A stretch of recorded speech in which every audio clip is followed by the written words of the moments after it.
My family likes puzzles. It's usually around holidays and someone will bring a puzzle to our house. They'll either be 500 pieces, 800 pieces, or 1,000 pieces. And everybody has a different theory on how you do puzzles. Do you get all the edges around the sides first because those have the straight lines in them and you can find those pretty easy? Or do you find different colors? There's all kinds of different theories on how you do puzzles and puzzles. Those 1,000-piece puzzles are really hard for me. My family knows that I usually have about 3 minutes to be able to look for a piece, and if I can't find out where it goes, then I'm out of the room and they'll have to wait for me to come back, and usually by that time they have most of the puzzle done. But here's the theory everybody knows about puzzles. You have to find out where the piece goes. We're going to be looking at Galatians chapter 4, verses 8 to 20 today. And here's the biggest question you're going to find Paul talking about in Galatians 4. He wants to know where the Galatians changed. He wants to know specifically. He doesn't want to know who. He doesn't want to know why. He doesn't want to know what. He wants to know where it happened. So if you go to Galatians chapter 4, in verse 10, he starts to show them some of the things that are changing in their lives. He says, verse 10, now you observe days and months and seasons and years. It's not just one small thing anymore. It's their entire calendar that has changed. And if you drop down to verse 15, here's what Paul says. Where then is that sense of blessing you had?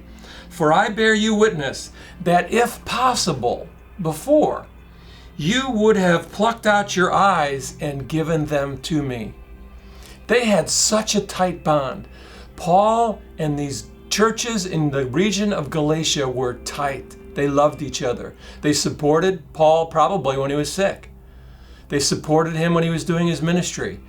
And now they've come all the way to the place in verse 16.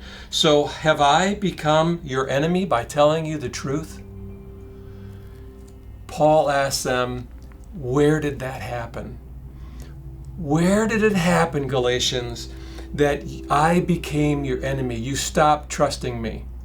This is a great question to ask people. This is a question I typically ask people when I'm talking to them and we're talking about any kind of change in their life. Where did it happen? You know, when I was a young boy, we did some kind of foolish things. And one of the things we did growing up where I grew up, we'd kicked over garbage cans. I don't know why we did that. It's a crazy thing to do, but we did it. And do you know, even way back then, I can remember exactly where we were at on a street called Normandy in the alley. It's a where question. It's not why, it's where. I was talking to my daughter the other day, and she was going to be an artist. And she is an artist, she teaches art, and she said, Dad, I can tell you exactly the place where I stopped wanting to be an artist, a famous artist, and I wanted to teach. And it was when she was in grad school. And she went to a home of one of her professors. And the professor and some visiting artists were there, and she said, Dad, you know what they were doing?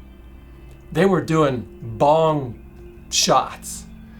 And she said, Dad, I realized right there, right at that home where I was at, that I didn't want to be a famous artist anymore. I wanted to use my life in a different way. If you remember the Jason Bourne series, Jason Bourne in the Bourne Identity series had to find out where it all started. So here's my question. Where did it start for you?